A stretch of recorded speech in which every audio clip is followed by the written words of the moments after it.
And welcome back, everyone, here to Live Now from Fox. We're taking you out live right here to some moving images coming from Tel Aviv in Israel of a ceasefire protest that is continuing at this hour. We'll definitely be keeping an eye on it for you, as always, on Live Now from Fox. I'm your host, Mike Page. Thanks again for being with us. I'll be with you for the next several hours, providing you the top stories as well as live feeds that come in to our newsroom. We have two rallies that we are going to be taking for you in full once they do get going. This is live out in Michigan, where we are awaiting Kamala Harris to be doing a rally in Detroit. As soon as that happens, we'll bring it to you here on Live Now from Fox. We also have a shot here in Milwaukee, where we will soon hear from Tim Walz. So once that happens, we'll bring it to you on Live Now from Fox, as always right here, bringing you the top stories and headlines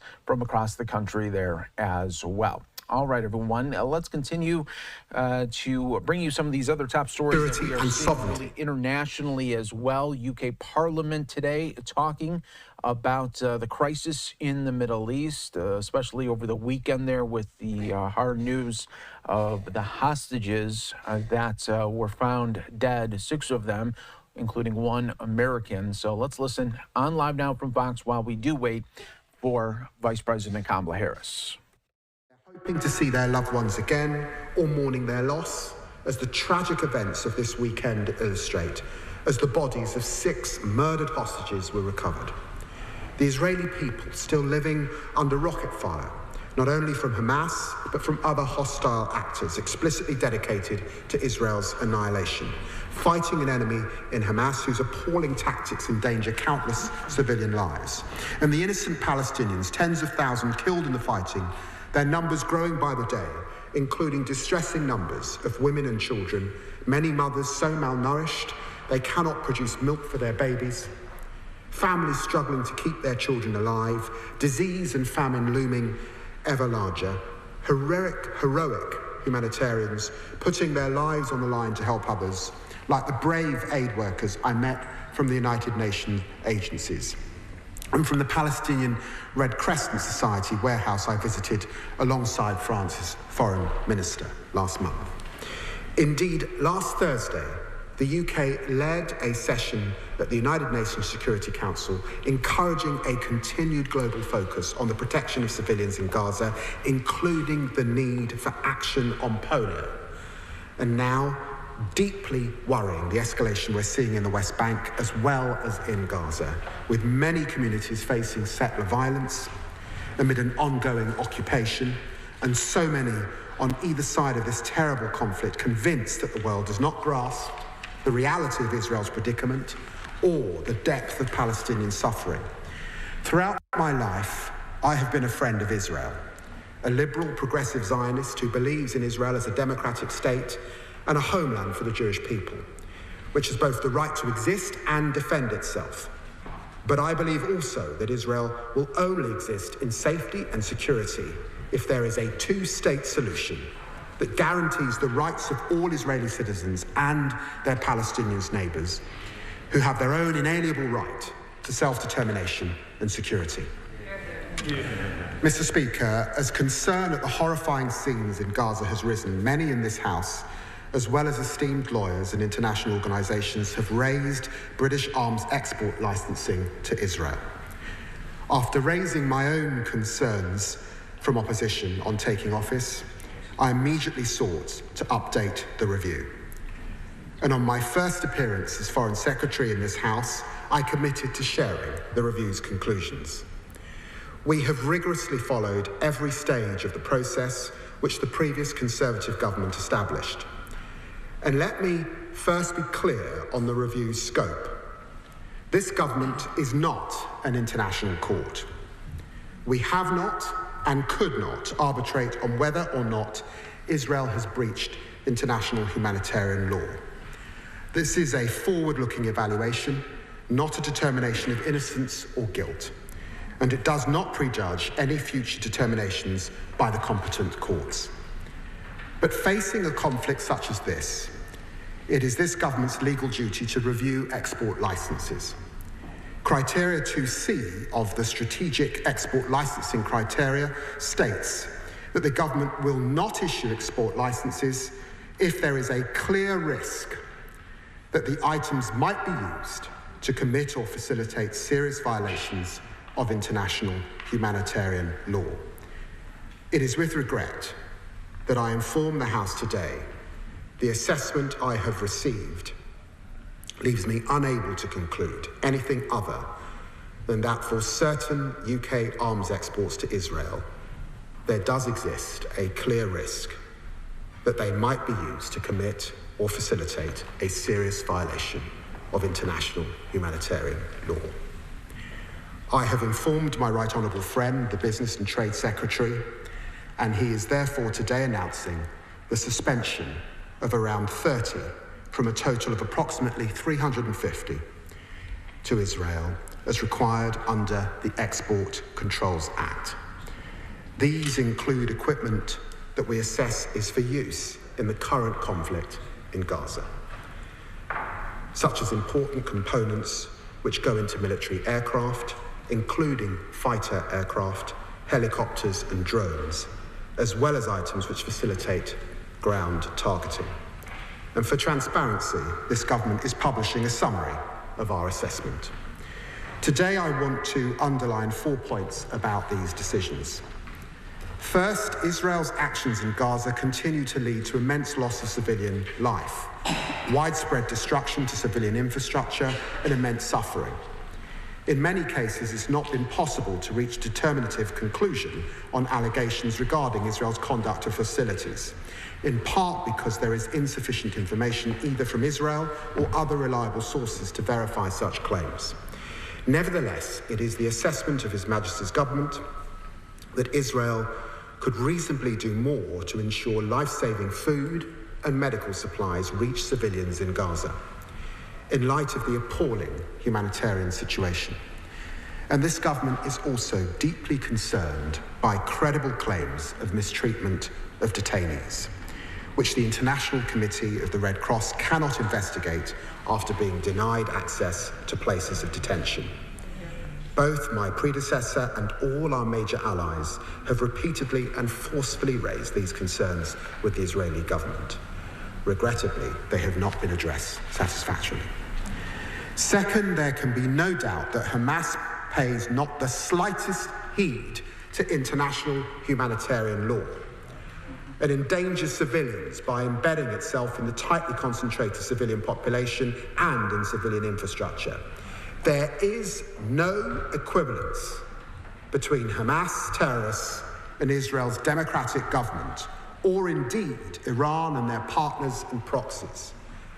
But to license arms exports to Israel, we must assess their compliance with international humanitarian law, notwithstanding the abhorrence of their opponents' tactics and ideology. Third, this is not a blanket ban. This is not an arms embargo. It targets around 30, approximately 350 licenses to Israel in total for items which could be used in the current conflict in Gaza. The rest will continue. We're just taking some of the remarks there from the UK Parliament discussing the war in Gaza right now. Do want to give you now a live look here in Detroit, awaiting Kamala Harris to be speaking for her rally on this Labor Day. We'll take a 2-minute break, and when we come back, we'll have some breaking news with the U.S. government just seized from Venezuela. We'll have it for you on the other side of the break right here on Live Now from Fox.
And welcome back to Live Now from Fox, everyone. I'm your host, Mike Pace. Thanks again for being with us here as always. I want to take you out to Florida right now because we do have some breaking news that we want to bring to you as the United States has seized Venezuela President Nicolas Maduro's airplane after determining that its acquisition was in violation of U.S. sanctions, among other criminal issues. The U.S. flew the aircraft to Florida today, according to two U.S. officials. It's the latest development in what has been a long and frosty relationship between the U.S. and Venezuela, and its seizure in the Dominican Republic marks an escalation as the U.S. continues to investigate what it regards as corrupt practices by Venezuela's government.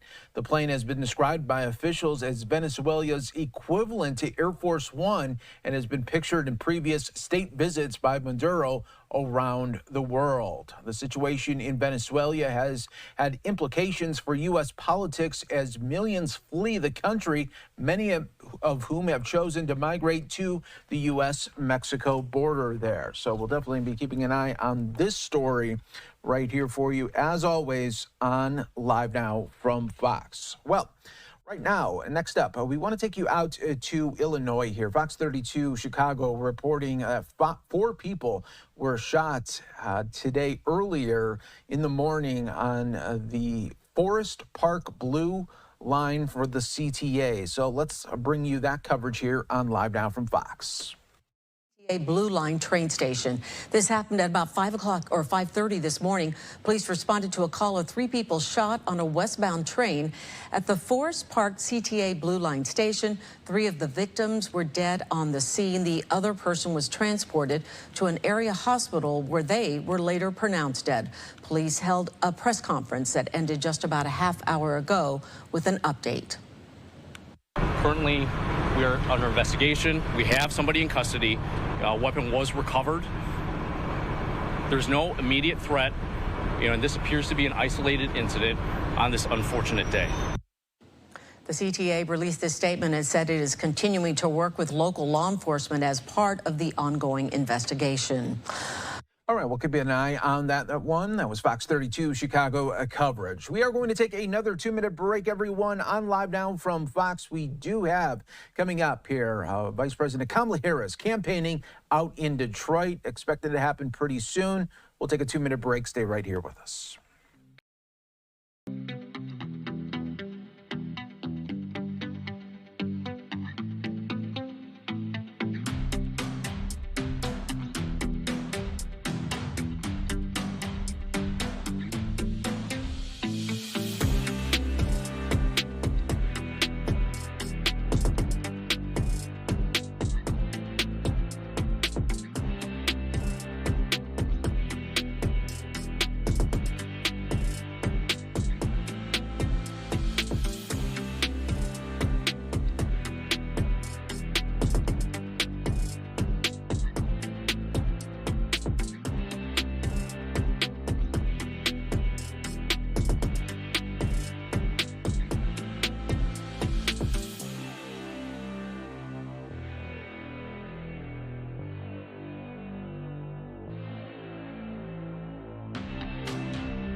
Welcome back, everyone. Here live now from Fox. We are just moments away from bringing you the comments and rally remarks from Kamala Harris out in battleground state Michigan. When that happens, we'll bring it to you here on Live Now from Fox. But I want to go back out to Florida for some breaking news right now. It looks like the government is speaking on the seizure of Venezuela President Maduro's plane. Let's listen on Live Now.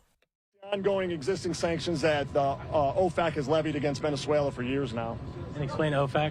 OFAC is the Office of Financial Asset Control, so they designate certain host countries who are sanctioned, not allowed to have U.S. business, U.S. parts, or U.S. origin parts, stuff like that. So Venezuela has been heavily sanctioned by the U.S. government. How did this happen? So from what I understand, the plane was in the Dominican Republic? Yes, so HSI, working with our partners at the Department of Commerce, Bureau of Industry and Security, and officials in the Dominican Republic, have worked to seize this plane in violation of U.S. sanctions and, again, other criminal matters that we're looking at with this aircraft. How did that happen? I mean, did agents go down there and board the plane and take off, or how did? So, yeah, HSI has a global footprint.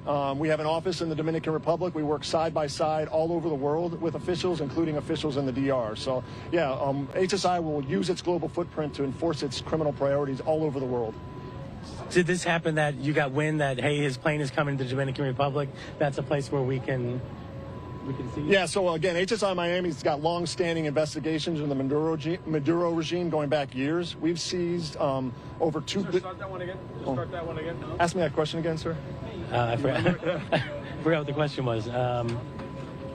Did we know about it? How did we know about it? That's it. Did you know that someone was coming in with the plane and that you'd be there to just be able to grab it? So HSI Miami has long-standing investigations into the Maduro regime. We've disrupted the flow of over $2 billion and indicted over 30 members of the Maduro regime, associates, and facilitators. So we are constantly looking at the corrupt practices and illegal activities of the Maduro regime. What message does this put out there in the world? It says that HSI and its partners have the global reach to impact anyone, including... Sorry, let's try. Ask me that again. What message does this send out there? It says that HSI Miami, HSI on the whole, and its partners have the expertise, the global reach, and the partnerships to impact anyone, including heads of state who think they're untouchable. What was this plane used for? Kind of talk about where it's been, what it's been used for. Yeah, so this plane was predominantly utilized by Nicolas Maduro. Numerous state visits. It's traveled to numerous countries on state visits with Nicolas Maduro. It's been utilized for a lot of official business for the Venezuelan government. And given the current climate right now with Venezuela, what is the message that you're sending to the Venezuelan government?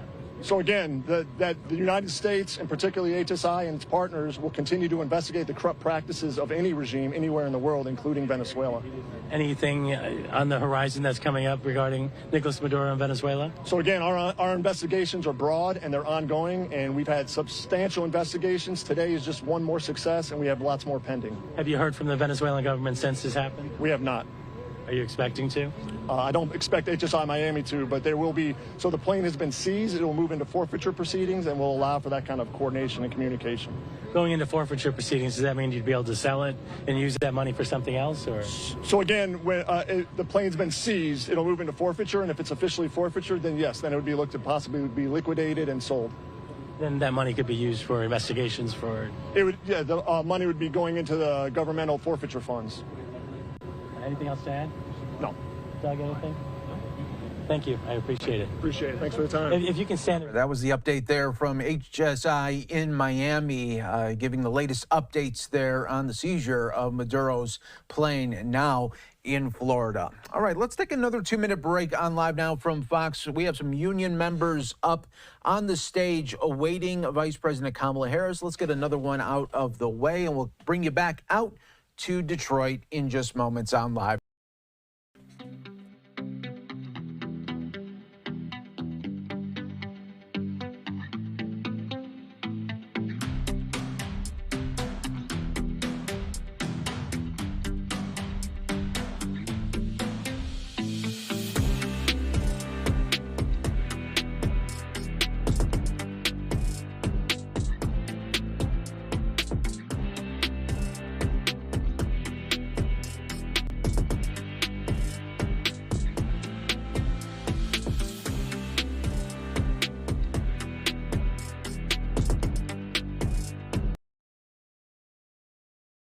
Doors.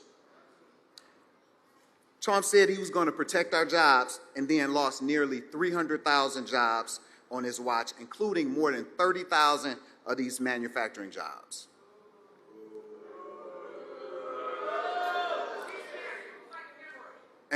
And then with the Project 2025 agenda, it will give him power to go after the right to organize.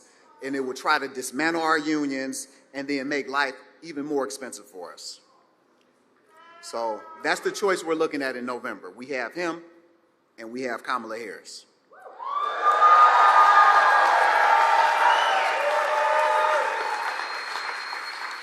And unlike Trump, she doesn't have a massive wealth.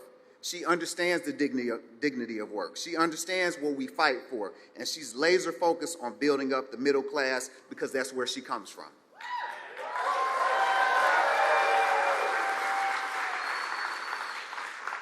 With Kamala Harris as the vice president, we've passed the biggest infrastructure bill in generations, which created millions of good-paying union jobs. We've seen auto jobs return to the state. In fact, under her leadership, we've gained more than 420,000 jobs, including 25,000 of those manufacturing jobs.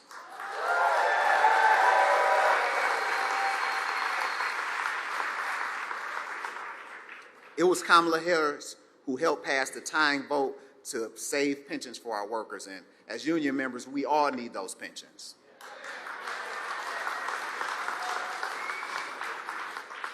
Kamala Harris is a fighter for the people, and that's been true her entire career. Vice President Harris is fighting for the future of every worker to join a union and bargain for better wages, better benefits, and better lives. The Harris-Walz administration will work with Congress to pass the PRO Act, and when it reaches the Vice President's desk, she will sign it.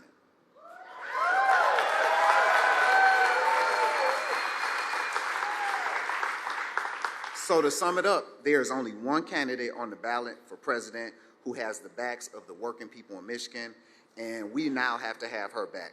Now I am proud to welcome her to the stage, a true fighter for us and everyone, Vice President Kamala Harris.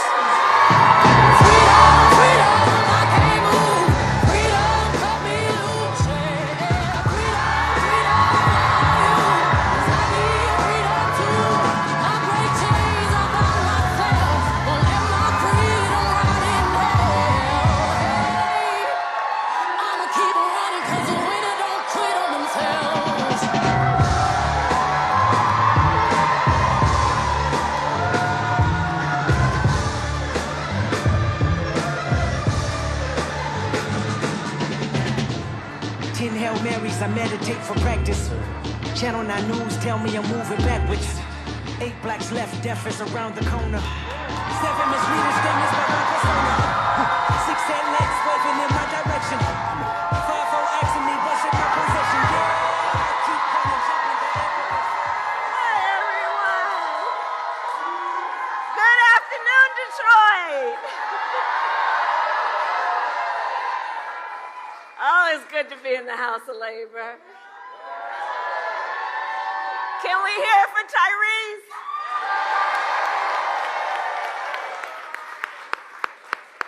Tyrese, I want to thank you for your extraordinary leadership and all of your words and the heart and soul that you put into your work, like I know all the members of LIUNA and everyone here does every day, because we love our country and we know what is at stake. Thank you, Tyrese.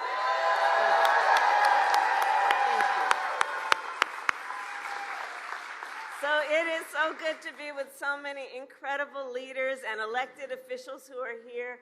Governor Whitmer was here earlier, Senator Stabenow. Your next United States Senator, Representative Elisa Slotkin. And I always want to thank Representatives Dingell. Where is she? There she is. Stevens, Stadiner, all of you for the work that you do every day, and to all the labor leaders who are here, I thank you all for your extraordinary work. Don't we love Labor Day? We love Labor Day. It's always been that way, right? The way we celebrate Labor Day is we know that hard work is good work. We know that when we organize, when we bring everyone together, it's a joyful moment where we are committed to doing the hard work of lifting up America's families. And I want to thank everyone here for that work and the way you do it every day, including General President Booker of the Laborers,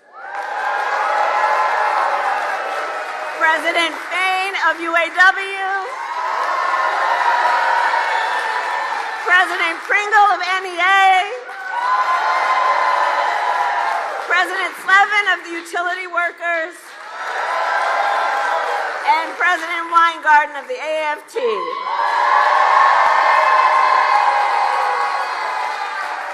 And thank you to all of the union members who are here this afternoon. So, on Labor Day and every day, we celebrate the dignity of work. The dignity of work. We celebrate unions because unions helped build America, and unions help build America's middle class. It is true across our nation, and it is true here in Detroit. Nearly 140 years ago, in this very city, 10,000 people marched in one of our nation's first Labor Day parades. Many held signs that read, "Divided, we can beg. United, we can demand."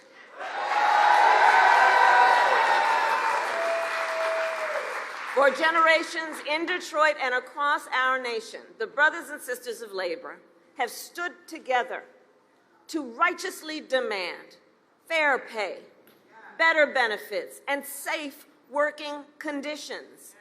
And let me say, every person in our nation has benefited from that work. Everywhere I go, I tell people, look, you may not be a union member, you better thank a union member for the 5-day work week. You better thank a union member for sick leave. You better thank a union member for paid leave. You better thank a union member for vacation time.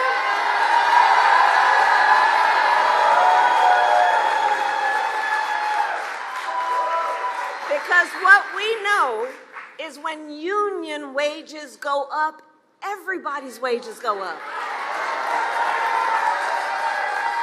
When union workplaces are safer, every workplace is safer. When unions are strong, America is strong. We know what we're talking about. The labor movement has always understood the power of the collective and the power of unity. The power of unity. And while we are fighting so much nonsense that is about trying to divide our country, trying to pull us apart, look to what the history and the present of labor tells us about the power of the collective and unity. The spirit of that work, as much as the product of that work, is very telling and gives us really good lessons about what creates strength. And you know, many of you know my parents met while they were active in the civil rights movement. So when I was young, my parents, I see some young leaders here today. When I was young, my parents would take me to the meetings. I see our young leaders. And take me to the marches. I was in a stroller.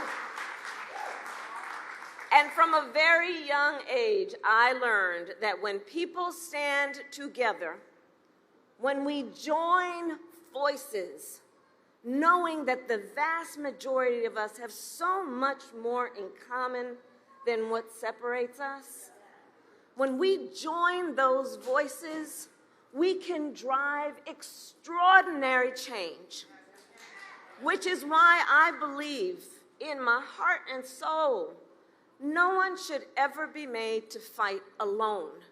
We are all in this together. We are all in this together.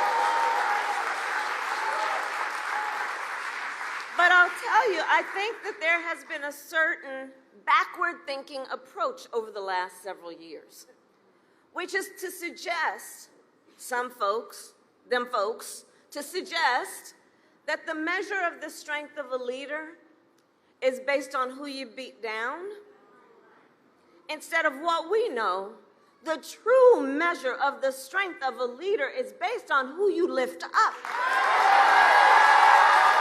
Who you lift up. That's the measure of the strength of a leader. Let's stop with the nonsense. And in this election, we all here know there are two very different visions for our nation. Ours, focused on the future. The other, focused on... Let's just get through the next 64 days. How about that?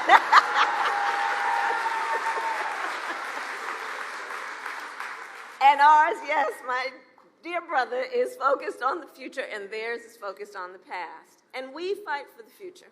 We fight for a future where all people receive dignity and respect and opportunity, for not just for some, but for all. That's what we are fighting for.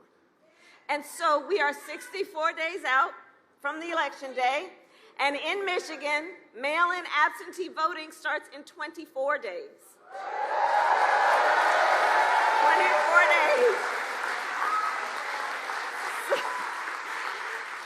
So this election and our fight is a fight for the promise of America. A promise. I love you, baby. And ours is a fight for the promise of America, a promise of freedom, of opportunity, and justice, not just for some, but for all. But what we know is as we fight to move our nation forward, Donald Trump intends to pull us back to the past. But we're not going back. We are not going back. We're not going back. We're not going back. We're not going back. We're not going back. We're not going back. So, and we know what that would look like, right? So, intends to pull us back, including back to a time before workers had the freedom to organize. As president, we will always remember Donald Trump blocked overtime benefits from millions of workers. Tyrese talked a bit about this and opposed efforts to raise the minimum wage. He appointed union busters to the National Labor Relations Board, and he supported so-called right-to-work laws. And if...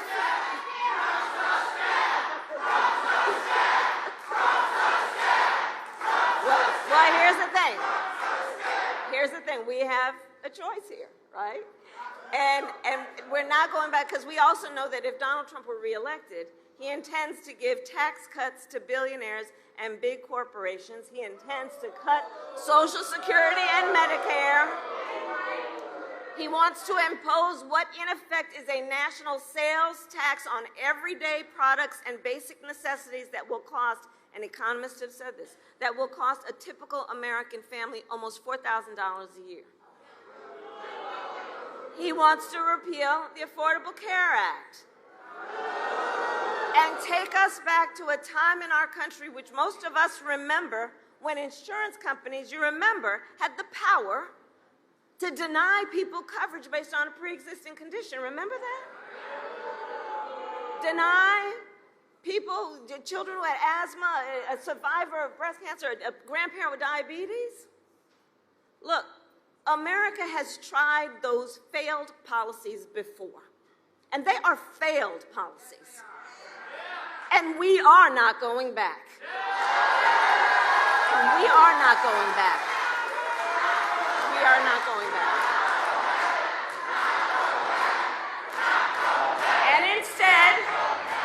And instead, we fight for a future where no person has to go broke just because they got sick. And so when I am president, we will continue to strengthen the Affordable Care Act. We will bring down the cost of prescription drugs, not only for some, but for all Americans.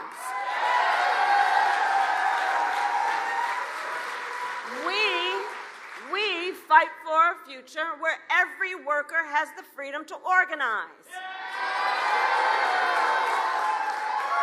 And so when I am president, we will pass the PRO Act and end union busting once and for all.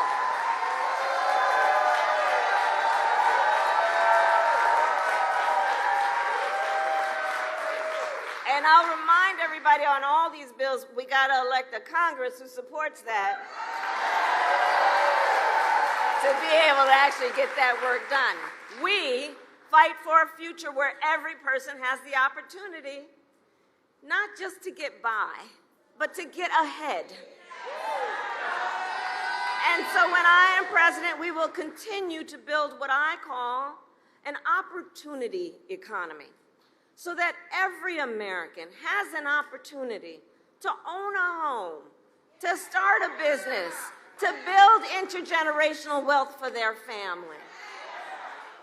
We fight for a future where every senior can retire with dignity. And so when I am president, we will continue to defend Social Security, Medicare, and pensions, just like we have done.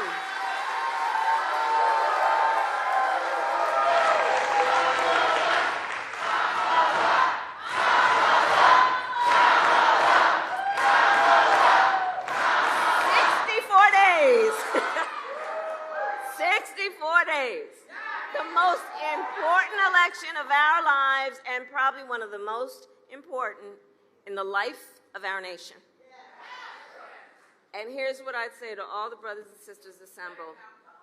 We know this is going to be a very tight race, to the very end.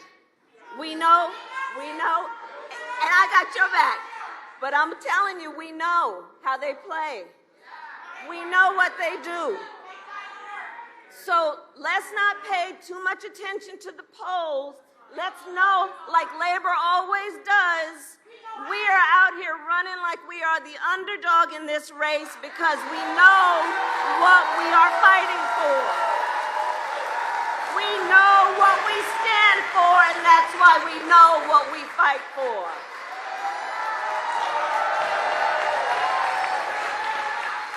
And we got some hard work ahead of us, but again, we all like hard work because hard work is good work.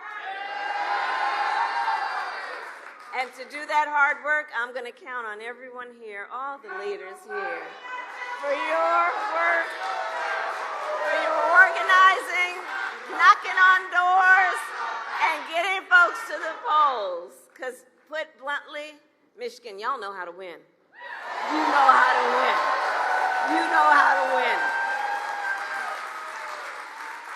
So today I ask Detroit, Michigan, are you ready to have your voices heard?